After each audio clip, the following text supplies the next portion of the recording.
Alright, so cloning into a vector में अगर हम बात करें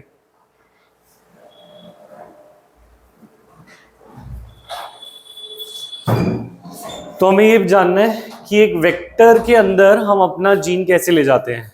ठीक है, this topic is called cloning into a vector. Vector क्या होता था, remember, vector is that agent, it can be a plasmid और अ बैक्टीरियोफेज, जो हमारे को होस्ट तक डीएनए को ले जाने में हेल्प करता है। तो उसे हम क्या बोलते थे, वेक्टर।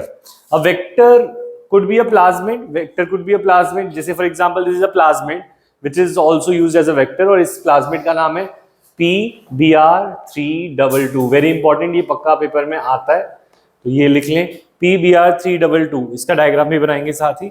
PBr322 ये लिखा हुआ है यहाँ पे, ये हमारा वेक्टर है। वेक्टर माने ये हेल्प करता है हमारे फॉरेन डीएनए को होस्ट के अंदर ले जाने में। फॉर एग्जाम्पल मेरे को इंसुलिन, मेरा जीन हो गया इंसुलिन जो डिजायर्ड जीन है, और मैं चाहता हूँ ये इकोलाई के अंदर जाए, तो ये होस्ट हो गया इकोलाई, तो उसको ले जाने में कौन हेल्प करेगा, PBr322। अब PBr322 से अपना जीन जोड़ना कैसे, ये भी हम सीख चुके थे थोड़ा थोड़ा। हमने डीएनए को कट करना होता था, और डीएनए को कट करके वो पार्ट्स में टूट जाता है, जिन पार्ट्स को हम सेपरेट करते हैं जेल इलेक्ट्रोफोरेसिस से। छोटे वाले फ्रैगमेंट अलग हो जाते थे, मीडियम अलग, लंबे अलग हो जाते थे, और फिर हम इनको ज्वाइन कर सकते हैं with the help of DNA ligase. एक चीज और सीखी थी, restriction enzyme use should be the same, और रिस्ट्रिक्शन एंजाइम अगर सेम होगा तभी स्टिकी एंड सेम बनेंगे और तभी वो चिपकेंगे, ये भी हमने पढ़ा था। ठीक है, तो अब अगर बात करें क्लोनिंग इनटू अ वेक्टर में क्या क्या चीजें यूजफुल है, तो first is origin of replication. Origin of replication को हम पहले भी पढ़ चुके हैं, ये वो सीक्वेंस होता है जिसके बिना रेप्लिकेशन पॉसिबल नहीं होता। तो this is the sequence from where DNA where replication starts, और any piece of DNA when linked to this sequence can be made to replicate within the host cell. मतलब यहाँ पर कहीं पे एक ऐसा, इस PBr322 में एक सेगमेंट है जिसके बिना रेप्लिकेशन स्टार्ट नहीं होगा, और ये सेगमेंट कहला रहा है ओरिजिन ऑफ रेप्लिकेशन। तो ORI से लिंक होना चाहिए हमारा जीन, मतलब ऐसा नहीं है कि ORI के बाद कोई ऐसा रीजन आ जाए जो रेप्लिकेट नहीं होता ना, अनट्रांसलेटेड रीजन, ऐसे रीजन में ना चला जाए जहां पे वो रेप्लिकेशन नहीं हो सकता। मतलब ORI के आसपास ही लिंक होना चाहिए वो हमारा जो जीन है जो मुझे डालना है। और वो जीन कौन सा है, जैसे इंसुलिन का, किसका जीन मुझे डालना है, ये इंसुलिन का मेरा जीन है जो मुझे डालना है। ठीक है, ये जीन को मुझे वेक्टर के साथ जोड़ना है। ठीक है, तो ORI के क्या यूजेस होते हैं, व्हाट आर दी, लिखेंगे व्हाट आर दी, क्वेश्चन है what are the significance of ORI, what are the significance of ORI, origin of replication की सीक्वेंस क्या है। पीछे बैठ जाओ, बाहर एक बार कृष्ण तो अंदर चला जाए, देखना पड़ेगा।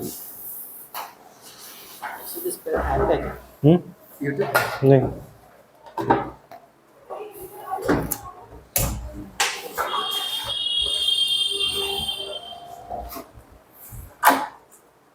जल्दी आओ।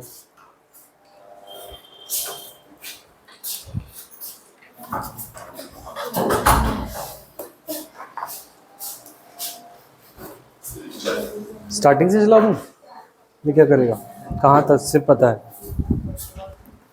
कल भी एब्सेंट थी तू केमिस्ट्री में, मार्क्स तो अच्छे आए तेरे, गुरशान ने बताया है। फास्ट है, अच्छा आज मिले तुझे 66 है, 65 बताया, तभी इतनी खुश लग रही है आज। अच्छा, तो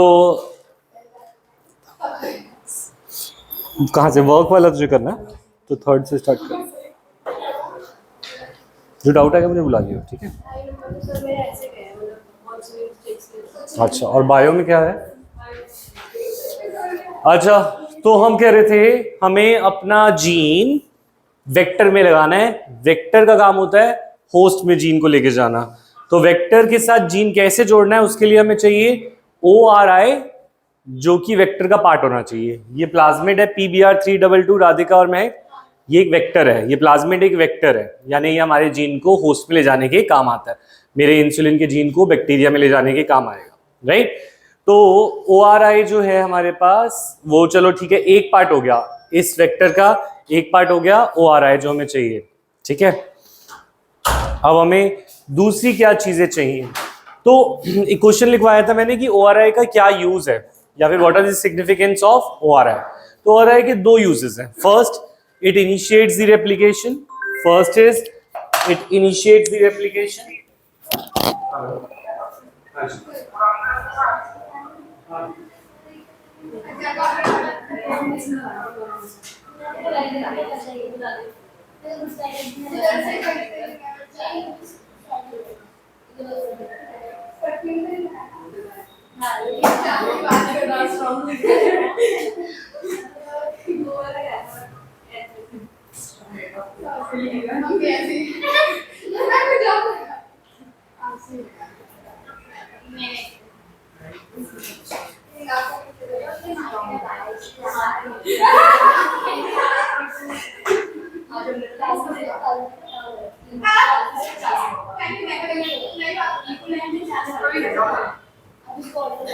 Yes, yes, yes.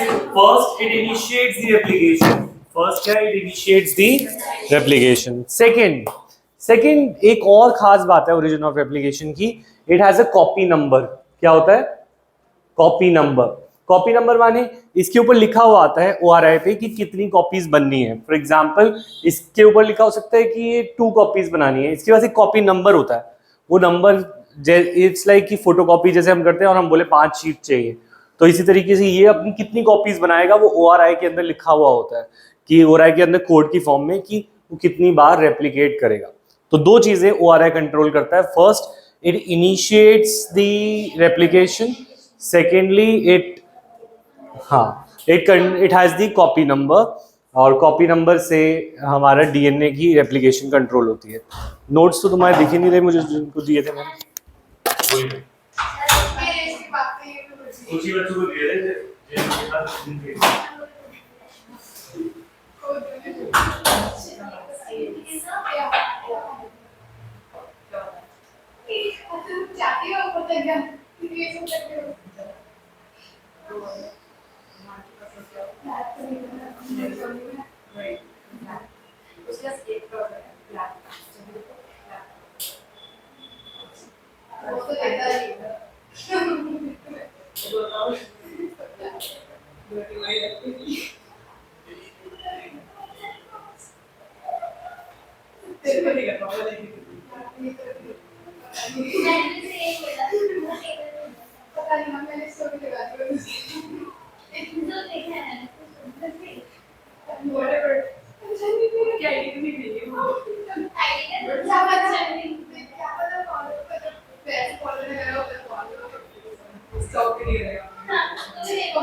अच्छा ठीक है। सिलेक्टेबल मार्कर की बात कर रहे हैं, तो ओरिजिन ऑफ रेप्लिकेशन का यूज समझ आया। कॉपी नंबर माने कि ये प्लाज्मिड कितनी बार कॉपी बनाएगा, पूरा प्लाज्मिड, ठीक है। अच्छा, second part is the selectable marker. ये थोड़ा सा मुश्किल पार्ट है इस चैप्टर का, वैसे तो ज्यादातर चीजें इजी हैं। अब select in addition to ORI vector requires a selectable marker. What is a selectable marker, ये देखते हैं। इसमें क्या होता है ना, अगर मैंने अपना कोड किसी बैक्टीरिया में डाल दिया तो मुझे पता कैसे चलेगा कि उस बैक्टीरिया में वो कोड सही जगह पे लग गया और वो काम कर रहा है, तो उसका कोई मार्कर होना चाहिए।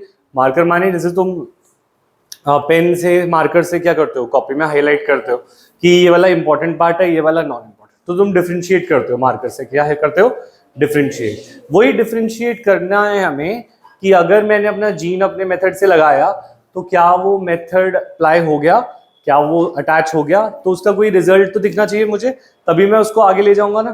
तो वो काम हेल्प करता है सिलेक्टेबल मार्कर। तो सिलेक्टेबल मार्कर की डेफिनेशन लिख लेते हैं, what is a selectable marker, question लिख लेते हैं। Selectable marker helps in identifying and eliminating non-transformant and selectively permitting the growth of transformant. ये थोड़ी सी डेफिनेशन समझानी पड़ेगी पर लिख लो एक बार। Selectable marker helps in identifying and eliminating non-transformant and selectively permitting growth of transformants. And selectively permitting growth of transformants. तो ये क्या कह रहा है, ये है क्या, व्हाट इज अ ट्रांसफॉर्मेंट, ये तो हम पहली बार सुन रहे हैं ट्रांसफॉर्मेंट शब्द, ठीक है। तो ट्रांसफॉर्मेंट शब्द को समझते हैं कि क्या होता है।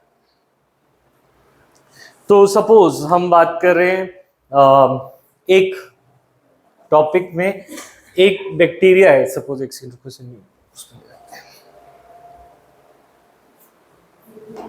देखते हैं। तो हमारे पास ये बैक्टीरिया है, ठीक है, ये है इकोलाई, ये क्या है, ठीक है। अच्छा, ये भी इकोलाई है और ये भी इकोलाई है, तीनों इकोलाई हैं। तो यहां पर हमारे पास 3 स्टेजेस हो सकती हैं इकोलाई की, यानी कि 3 तरह के ऑर्गेनिजम्स हो सकते हैं। एक जिसके अंदर इसके अपना डीएनए तो होता है, ये इसका अपना डीएनए है, ये इसका अपना डीएनए तो रहेगा ही, और इसका एक्स्ट्रा क्रोमोसोमल मटेरियल होता है प्लाज्मिड, यानी क्रोमोसोमल डीएनए के अलावा एक डीएनए होता है सर्कुलर, उसे क्या बोलते थे, प्लाज्मिड, ठीक है। अगर इकोलाई के पास ये प्लाज्मिड हमारा वाला तो PBr322 था, रिमेंबर, ठीक है। अब पॉइंट इज दिस, कुछ बैक्टीरिया में हमारा जो PBr322 प्लाज्मिड है, जिसकी अभी हम बात कर रहे हैं, जो यहाँ पे बना हुआ था, ये प्लाज्मिड कुछ बैक्टीरिया में पहुंच जाएगा जब हम उसे डालेंगे, तो कुछ में नहीं पहुंचेगा फिर भी जब हम डालेंगे। अपनी टेक्निक 100% तो नहीं होती, तो कभी कभी हमारी टेक्निक से वो बैक्टीरिया के अंदर गया ही नहीं हमारा प्लाज्मिड, और कभी कभी वो प्लाज्मिड डीएनए चला गया। तो जिसमें वो चला गया और वो कहलाएगा ट्रांसफॉर्मेंट, ठीक है। तो वो क्या कहलाएगा, ट्रांसफॉर्मेंट। जिसके अंदर हमारा डीएनए वेक्टर डीएनए चला गया वो ट्रांसफॉर्मेंट, जिसमें नहीं गया वो कहलाएगा नॉन ट्रांसफॉर्मेंट। ये वाली बात समझ में आई, हाँ या ना, ठीक है। अब पॉइंट इज दिस कि हमारे PBr322 वेक्टर में हमने अपना इंसुलिन का जीन भी लगाना था, ठीक है। तो इंसुलिन का जो जीन है, ये इंसुलिन का जीन उसके अंदर गया या नहीं गया, ये भी हो सकता है कि उसके अंदर वो जीन जाए ही ना, मतलब नॉर्मल प्लाज्मिड चला गया पर उसमें हमारा जीन नहीं गया। तो जिसके अंदर हमारा जीन गया उसको बोलेंगे रिकॉम्बिनेंट, क्या बोलेंगे, और जिसके अंदर हमारा जीन नहीं गया वो क्या होगा, नॉन रिकॉम्बिनेंट।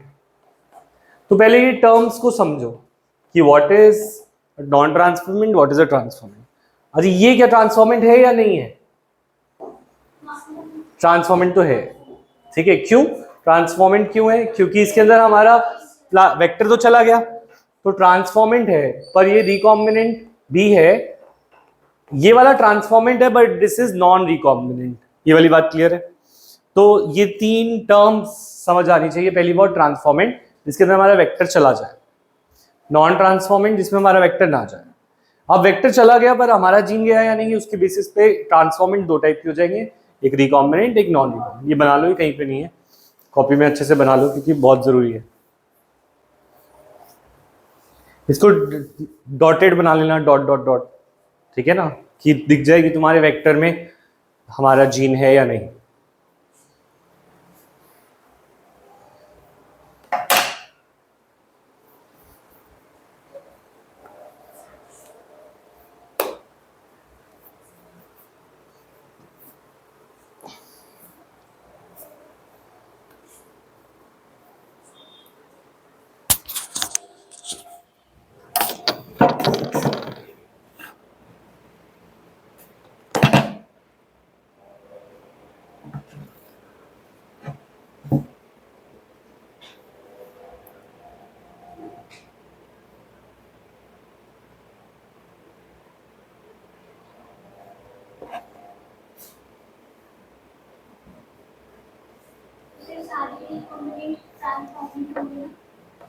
हाँ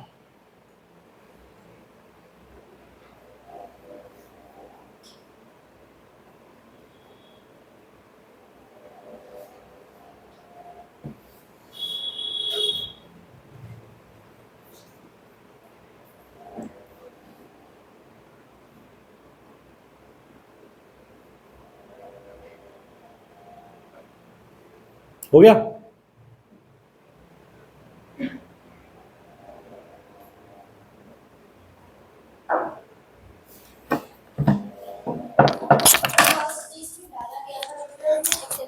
हाँ हमने डाला तो जरूर था पर वो गया नहीं, मतलब इस केस में जो हमारा वेक्टर है वो बाहर ही रह गया। ठीक है, तो ये हो गए हमारे 3 डेफिनेशंस। ठीक है, अब इसको देखते हैं क्या कह रहे थे। तो अगर हम सिलेक्टेबल मार्कर की डेफिनेशन देखें, हाँ ये जो बीच वाला था, हाँ ट्रांसफॉर्मेंट था जो नॉन रिकॉम्बिनेंट था, इसमें भी हमने डाला क्लास में 2 का था। हाँ हमने डाला था वही वाला जीन वाला, पर वो नहीं गया बाई चांस, तो मतलब दूसरा वाला चला गया, हाँ नॉर्मल वाला चला गया।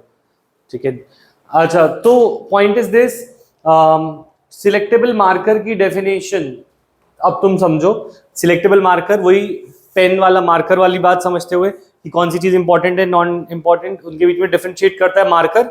वैसे यहाँ पर सिलेक्टेबल मार्कर का फंक्शन क्या है, it selectable marker helps in identifying and eliminating non transformant and selectively permitting the growth of transformant. यानी नॉन ट्रांसफॉर्मेंट को हम हटा देंगे सिलेक्टेबल मार्कर की हेल्प से और ट्रांसफॉर्मेंट को ग्रो करने देंगे, तो ताकि हमें वही वाला बैक्टीरिया मिले जिसके अंदर हमारा वेक्टर गया है। जिसमें हमारा वेक्टर नहीं गया उसको मार देंगे, ठीक है, या उसको हटा देंगे, एलिमिनेट कर देंगे। ठीक है, तो ट्रांसफॉर्मेशन की डेफिनेशन क्या है? तो transformation is a procedure through which a piece of DNA is introduced into a host bacterium. तो अगर ट्रांसफॉर्मेंट था जिसके अंदर हमारा जीन चला गया, तो ट्रांसफॉर्मेशन इज द प्रिंसिपल जिसमें हमारा process of introducing the vector या प्लाज्मिड इज कॉल्ड ट्रांसफॉर्मेशन। लिखनी है डेफिनेशन या क्लियर है? अभी क्लियर है ना? ठीक है, नेक्स्ट। अब normally genes encoding resistance to antibiotic such as ampicillin, chloramphenicol, tetracycline, kanamycin are considered as selectable markers for E coli. तो लिखेंगे, ये क्वेश्चन लिख लो, what are the usual selectable markers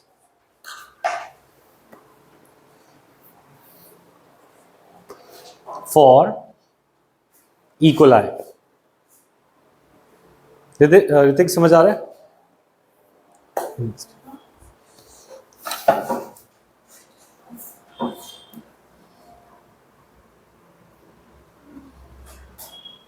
What are the usual selectable markers for E. coli?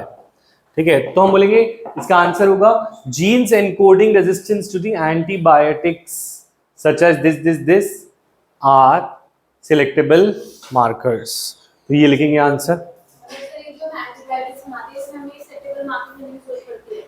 इसको मैं समझाता हूँ, एक बार लिख लो फिर समझाता हूँ।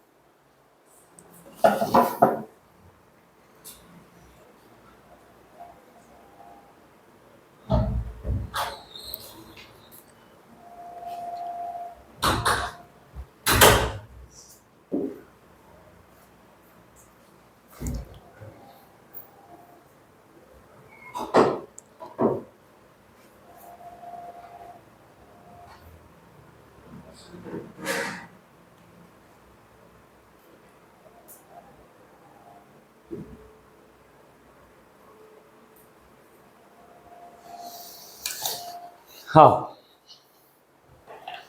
तो हम कह रहे हैं कि देखो मेरी बात सुनो, बैक्टीरिया में एंटीबायोटिक से बचने की एक रेजिस्टेंस क्षमता होती है, उसे बोलते हैं एंटीबायोटिक रेजिस्टेंस। मतलब जो मैंने तुम्हें बताया था कि अगर हम दवाई खाते हैं तो बैक्टीरिया कभी कभी उस दवाई से लड़ना सीख जाता है।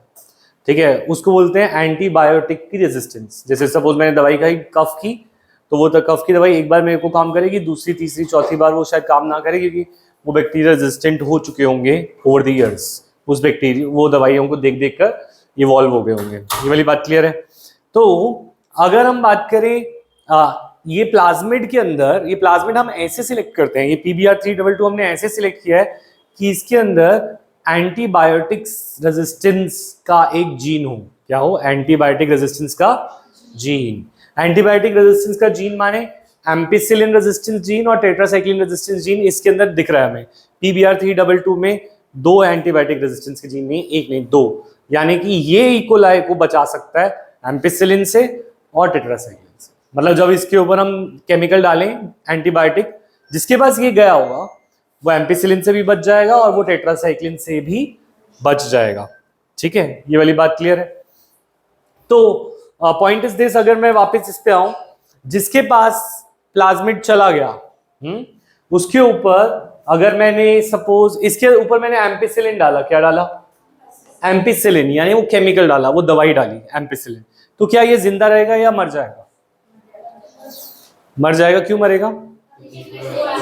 क्योंकि इसके पास रेजिस्टेंस नहीं पहुंची, है ना। अच्छा, ये एम्पिसिलिन डालने से मरेगा या नहीं? और ये टेट्रासाइक्लिन से मरेगा या नहीं? टेट्रासाइक्लिन से भी मर जाएगा, क्योंकि टेट्रासाइक्लिन की रेजिस्टेंस भी इसके पास नहीं है। तो इट विल बी एलिमिनेटेड। ठीक है, ampicillin will eliminate this and tetracycline will also eliminate this. Yes और नो? ठीक है। अच्छा, अब अगर सपोज मैं इसमें डालता हूं, यानी कि जो ट्रांसफॉर्मेंट है बट नॉन रिकॉम्बिनेंट है, तो इसके अंदर अगर मैं डालता हूं एम्पिसिलिन, तो क्या ये जिंदा रहेगा या मर जाएगा? नहीं, जिंदा रहेगा, क्योंकि इसके पास तो रेजिस्टेंस पहुंच गई, इसके पास तो ये प्लाज्मिड पहुंच गया PBr322। PBr322 में टेट्रासाइक्लिन की रेजिस्टेंस भी जा रही थी और एम्पिसिलिन की भी जा रही थी, तो it will survive ampicillin as well, it will survive tetracycline as well. Gene है ना इसके पास। ये क्या है? ये प्लाज्मिड कौन सा डाला है हमने? PBr322 डाला है, और हमने देखा PBr322 के ऊपर ही 2 रेजिस्टेंसेस हैं, एक एम्पिसिलिन की और एक टेट्रासाइक्लिन की, तो ये दोनों से नहीं मरेगा। ये वाली बात समझ में? जो अभी हमें डालना है, जो हमारा जीन है, वो भी हमने डालेंगे ना, उसके बाद देखते हैं क्या करें। हाँ, अभी तो सिर्फ प्लाज्मिड ही है, ये प्लाज्मिड का ओरिजिनल स्ट्रक्चर है, अभी हमने इसमें अपने चेंजेस नहीं करे हैं, तो अब हम अपने चेंजेस करेंगे।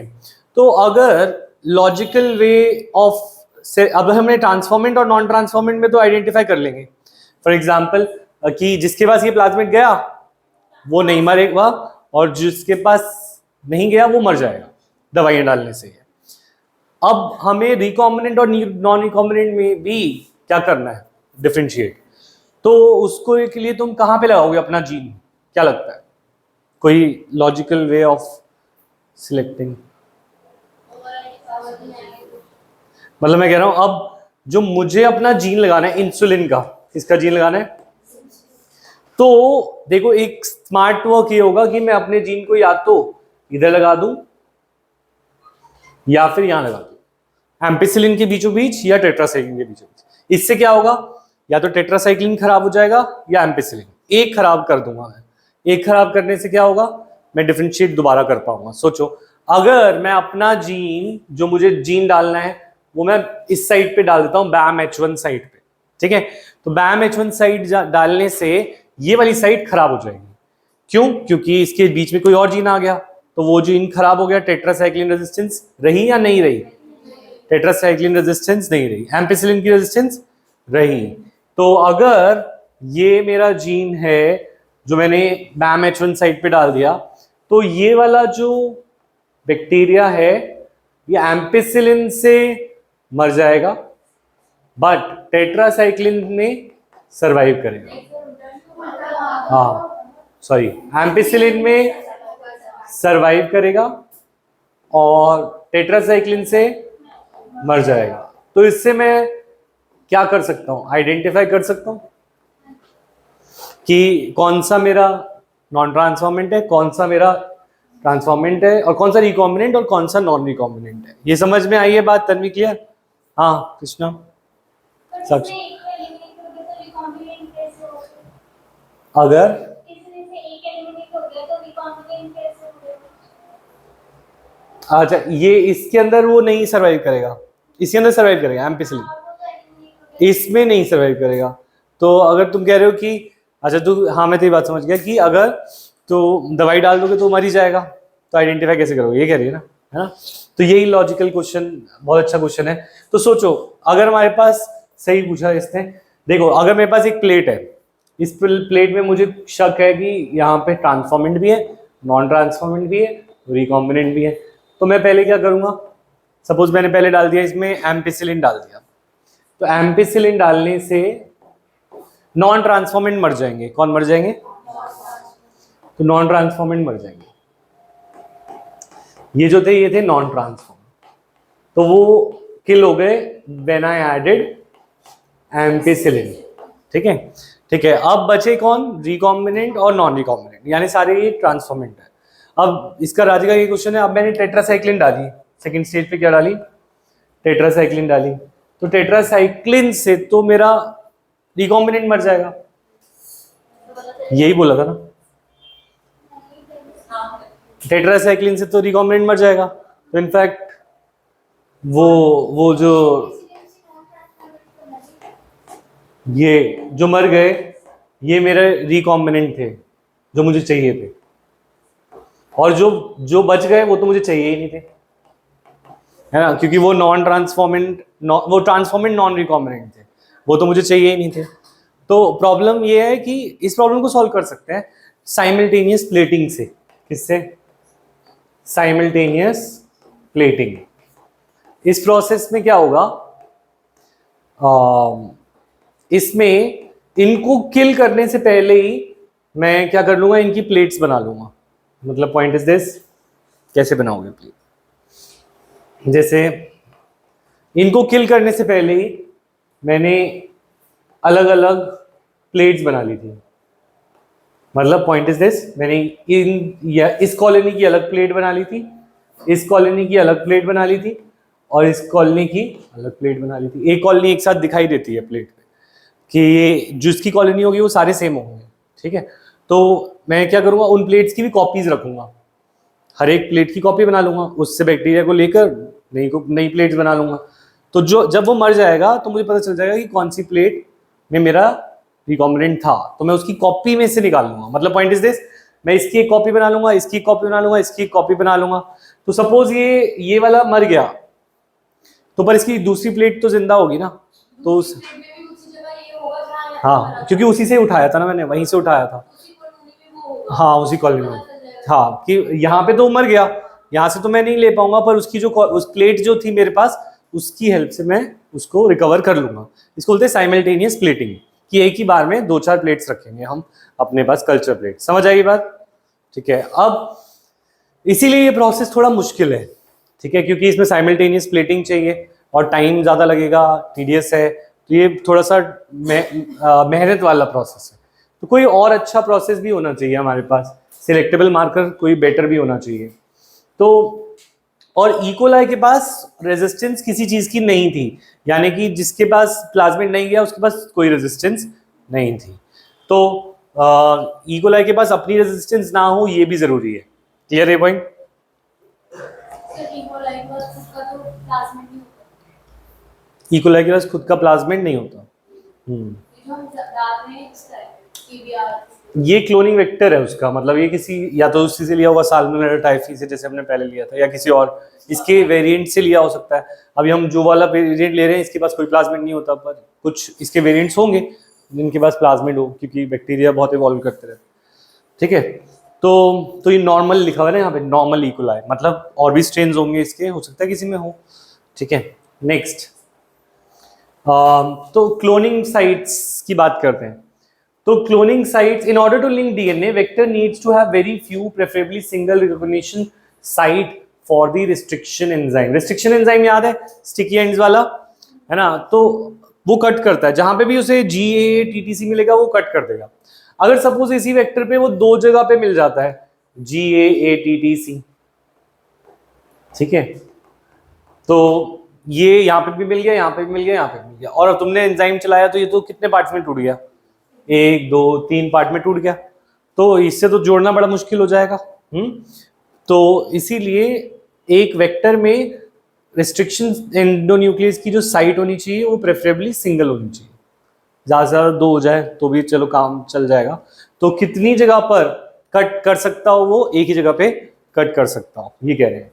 ठीक है, presence of more than one recognition site will generate several fragments which will complicate the gene cloning. इससे जीन क्लोनिंग थोड़ी सी मुश्किल हो जाएगी। तब आपको जोड़ना पड़ेगा। हाँ, जोड़ना पड़ेगा। ठीक है, अच्छा, ligation of DNA is done by which enzyme? DNA ligase. और अभी हमें बताया गया कि usually ligation of alien DNA is carried out at one of the two antibiotic resistance gene। एक या दो एंटीबायोटिक रेजिस्टेंस जीन में एक, किसी भी एक पे कर सकते हैं। जैसे अगर 2 हैं तो एक पे करोगे तो फायदा होगा, दोनों पे करोगे तो कोई फायदा नहीं होगा, है ना। और recombinant plasmid will lose tetracycline resistance due to insertion at the BAM-H1 site. अगर हम कौन सी साइट पे वो करते हैं इसको, BAM-H1 साइट पे, तो उसकी रेजिस्टेंस नहीं रहेगी टेट्रासाइक्लिन की। और ट्रांसफॉर्मेंट एम्पिसिलिन में ग्रो करेंगे। ये सब चीजें मैंने तुम्हें अभी डायग्राम के साथ समझा दी। डायग्राम में बना लिया है, ठीक है। तो ये ORI आ गया तो मतलब ये रेप्लिकेशन स्टार्ट हो जाएगी, और जब तक ये स्टॉप नहीं होती, जब तक वो रीजन नहीं आ जाता जो इसे टर्मिनेट करने वाला है। तो प्लाज्मिड में ORI होना चाहिए, चाहे वो अब वो तुझसे दूर भी हो तो भी कोई दिक्कत नहीं, क्योंकि ये सारा का सारा रेप्लिकेट होते हुए चलेगा। चेन में तो है ना ORI, तो थोड़ा सा आगे है पर उसके पास होना चाहिए, हमारे जीन के पास। ठीक है, वो जो ड्राइंग बनाई थी,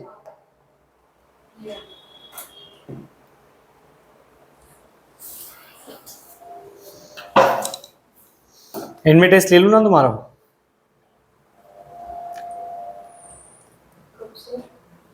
अभी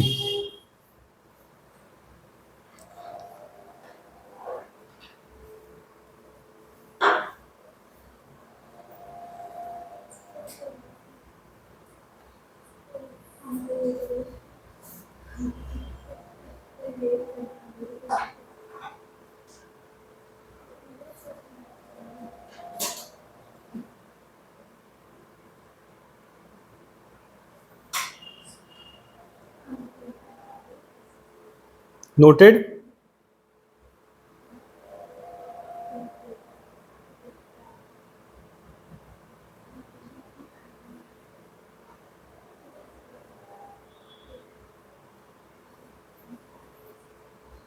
नेक्स्ट,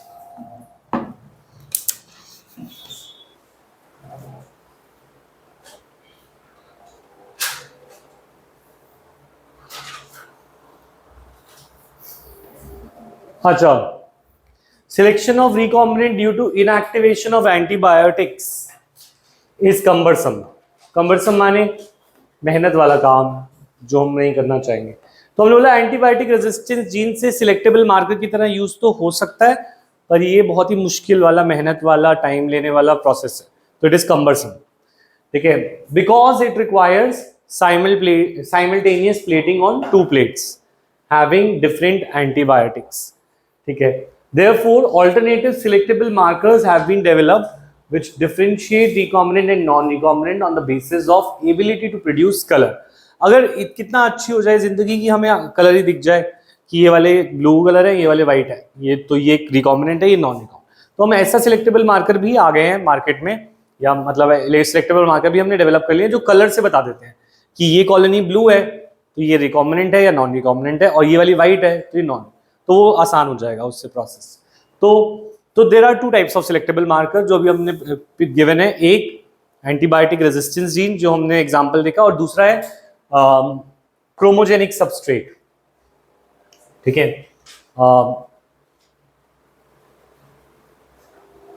ठीक है,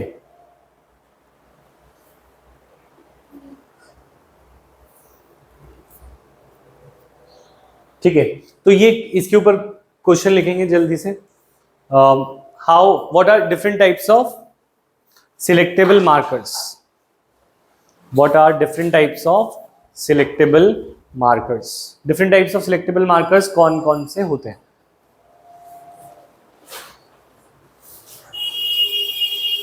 तो different types of selectable markers में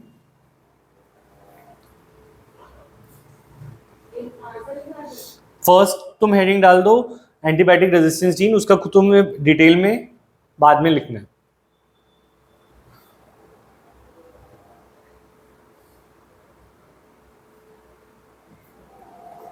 अब दूसरा लिखेंगे क्रोमोजेनिक सबस्ट्रेट।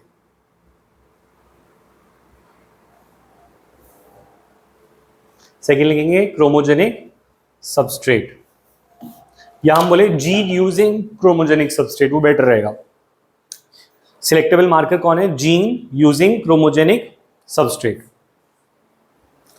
ठीक है, इसके अंदर देखो इनके आंसर डिटेल में लिखने होंगे, लिख लोगे ना? ठीक है। recombinant DNA is inserted in an coding sequence of an enzyme. This will be beta galactosidase. ठीक है, beta galactosidase. This results into inactivation of this enzyme, which is referred to as insertional inactivation. The presence of chromogenic substrate gives blue colonies. If the plasmid does not have an insert, ये इसका answer है। Presence of insert leads to insertional inactivation. ये second वाले point का antibiotic resistance gene का answer ऊपर given था, जो भी हमने दिखाए थे, ये इसका आंसर है। ये इसका मतलब क्या है, इसको देखते हैं। तो हमने बोला था ऐसा सिलेक्टेबल मार्कर होना चाहिए जो आसानी से दिखा दे कि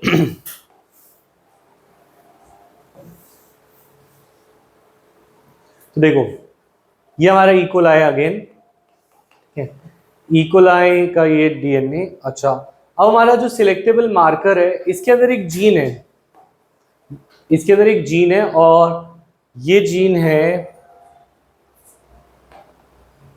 एंजाइम का बीटा गैलेक्टोसाइडेज का। पॉइंट इज दिस कि ये जो प्लाज्मिड है, इस प्लाज्मिड के अंदर एक सेक्शन है जो कि एक एंजाइम को कोड करता है, जिसे बोलते हैं बीटा गैलेक्टोसाइडेज। ये जीन है, ये जब जीन ट्रांसक्राइब होता है, एंजाइम बनता है, ट्रांसलेट होता है, तो ये एंजाइम बनाता है बीटा गैलेक्टोसाइडेज।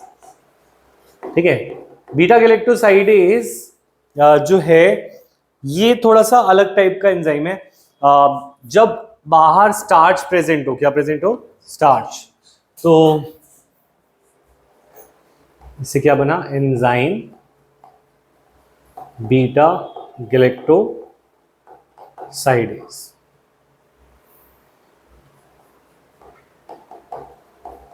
ठीक है, जो एंजाइम बीटा गैलेक्टोसाइडेज है, ये स्टार्च को जब डाइजेस्ट करता है तो ये स्टार्च के साथ ब्लू कलर की प्रोडक्शन करता है, यानी कोई ऐसा केमिकल बनाता है जिससे ब्लू कलर प्रोड्यूस होता है। ठीक है, तो यूजुअल एंजाइम जो होते हैं स्टार्च के साथ ये एंजाइम कलर नहीं देते, पर बीटा गैलेक्टोसाइडेज का जो जीन है, वो हमारा जो बीटा गैलेक्टोसाइडेज का एंजाइम बनाता है, वो स्टार्च को मेटाबोलाइज करके ब्लू कलर कॉलोनीज प्रोड्यूस करता है। नॉर्मली ये इस प्लाज्मिड के अंदर ऑलरेडी प्रेजेंट है। हम क्या करेंगे, हम अपने जीन को कहाँ लगा देंगे? इसी के अंदर, बीटा गैलेक्टोसाइडेज के अंदर। तो दैट मीन्स मेरा जो इंसुलिन का जीन है जो मैं चाहता हूं, वो मैंने यहीं पे इंसर्ट कर दिया। जब मैंने इसी के अंदर इंसर्ट कर दिया, क्या ये एंजाइम काम करेगा या नहीं करेगा? एंजाइम काम नहीं करेगा। अगर ये एंजाइम काम नहीं करेगा तो कौन से कलर की कॉलोनीज बनेंगी? रेड या वाइट या ब्लू, या नॉर्मल कॉलोनीज बनेंगी विदाउट एनी कलर। ठीक है, और अगर ये नहीं हो तो ब्लू कलर की बनेंगी। तो डिपेंडिंग अपॉन कि ये हमारा जो एंजाइम इसके अंदर हमारा कोड गया है या नहीं। अगर कोड गया है तो वो वाइट कॉलोनीज बनाएगा या कलरलेस। ठीक है, तो रिकॉम्बिनेंट जो है will not show any colour, recombinant will not show any colour. पर अगर वो नॉन रिकॉम्बिनेंट होगा तो वो कौन सी कलर दिखाई देगा? ब्लू। नॉन रिकॉम्बिनेंट में ये बनेगा एंजाइम, और रिकॉम्बिनेंट में वो एंजाइम नहीं बनेगा। क्यों नहीं बनेगा? उसके लिए एक टर्म दे रखी है, वो है इंसर्शनल इनएक्टिवेशन। यानी जब हमने इंसर्ट किया तो वो एंजाइम इनएक्टिवेट हो गया। ठीक है, तो कुछ बनाना है इसमें से?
शायद मेरी आज से absent हुई बार में, मैंने बोल नहीं पाया ना। क्या नहीं लगी अटेंडेंस? अभी बोलती जाइए बाहर, ठीक है।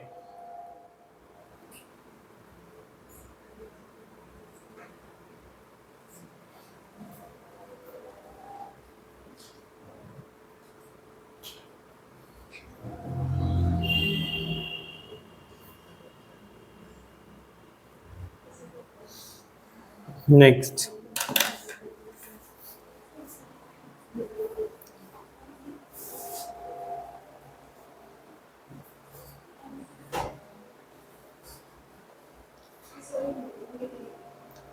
ठीक है। अब अगर हम बात करें vectors for cloning genes in plants and animals, कौन कौन से वेक्टर्स हम यूज करते हैं क्लोनिंग में, जीन में?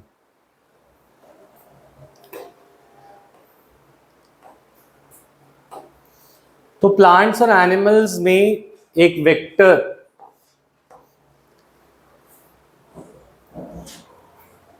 चलो ये हम नेक्स्ट क्लास में